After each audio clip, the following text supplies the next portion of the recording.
Hey guys, welcome to Nerdarchy for Nerds by Nerds. I'm Nerdarchy Ryan, and today I'm joined by... Nerdarchy Ted. Nerdarchy Dave. And today we're going to go over 3 ways to level up your magic items.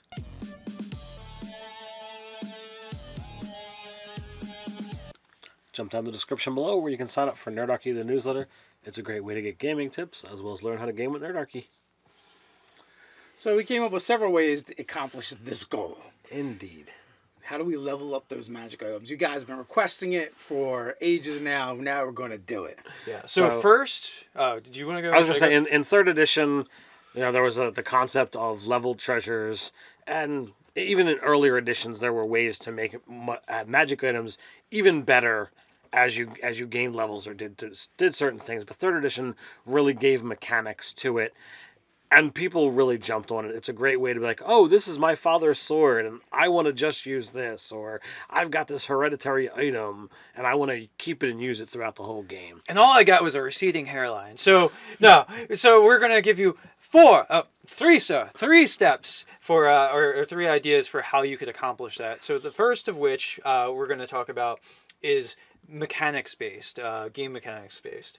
Yeah, and so that basically is unlocking it through a feature, your proficiency bonus increasing, or just a specific level for the character they have to be in order for that to unlock whatever the power is. And you may have it at several different levels. So again, you can do levels or by tier, which would break down by the proficiency bonus. Right. So anytime that goes up, or if the item is specific to a class, when they get to unlock that class feature and get it, then like, oh, this thing functions a bit better once you have this thing.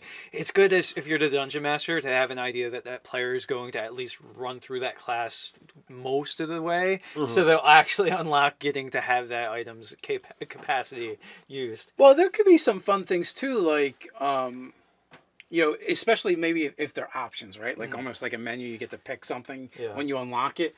Like, what if, it's based off of the class feature fighting style? And the reason why that would be kind of interesting is because, as a first level fighter, it would be unlocked. Right. But as a second level of the other warrior classes, it would be unlocked. Right. Or if someone had, dipped into one of the classes that gives a fighting feature, it would unlock, or a champion at 10th level gets a second one. So what if it was going with a shield, and if you unlocked the protection, this is what you get. If you unlock the defense or what you would get this. Well, if you were a champion and you took both of them, you would get all of this. Yeah, although to me that sounds like a lot of over designing. Like, I almost feel like to a certain extent, like this item should, if you have a fighting style, it does this thing. Like, well, that was just something that... Yeah, like, I mean, it depends how overwrought you want to get with design. For me, I'm just like, well, if I'm going to do this, I'm going to put this in the game probably for a character that I have in the game. Because an item that nobody ever gets to unlock the abilities for ever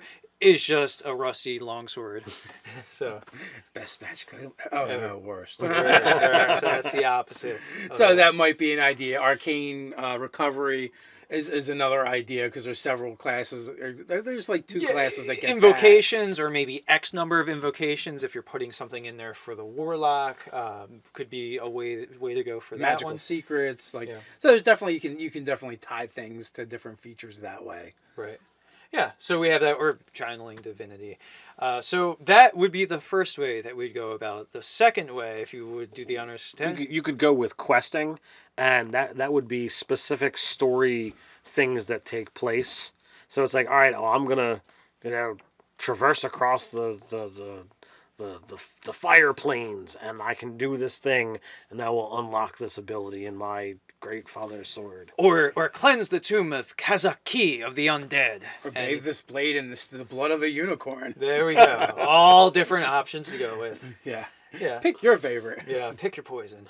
And as you are designing the item, you would have the ability to set forth these things, and hopefully your players are going to do their research and realize, okay, we need to be thinking about, is this something my character can do at this point in time, or is there ways to maybe possibly accomplish these missions stealthily so that they've got these powers unlocked before they would even have it to be able to go do the next thing. Yeah, and the thing I like about the questing mechanic is that it really is going to almost, it's like a well-baited plot hook of like, yeah, your character gets a more powerful item if you do this thing. So as a dungeon master, it's like, yeah, they're probably going to bite on this plot hook if it's anything related to that. If that character would aspire to having a more powerful magic item. Yeah, at least somebody in the party is going to be really pushing for this one thing to get done. Now, the rest of the parties are completely jerks and be like, no, we don't want to go do that. You can do it by Never yourself. should we do this.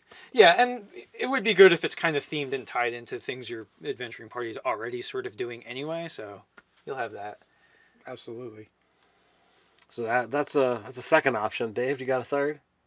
A resource drain on the party. Like, you got some gold you want to drain away from them. This Well, is they a can great way to do literally pour it right into the item, essentially. To having this ritual. In fact, I could imagine designing skill challenges in a 5e framework that would be successfully completing the ritual, and you could fail, and then you're out the resources, and you kind of at some point have to go back and do it. So there's stakes to doing the ritual, which is cool. That would be kind of cool and harsh, and you could, I don't know if you're doing it, if you totally like nail it without any failures, perhaps that would count as a crit and it Unlock it's even something better. else. Yeah, it could unlock something else or be more powerful or more efficient or something.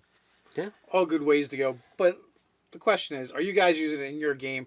How are you using it? We got a place for it. Let us know in the comments below. While you're at it, like, share, and subscribe. You can follow us over on Twitter. You can hang out with us over on Facebook. So until next time. Stay nerdy.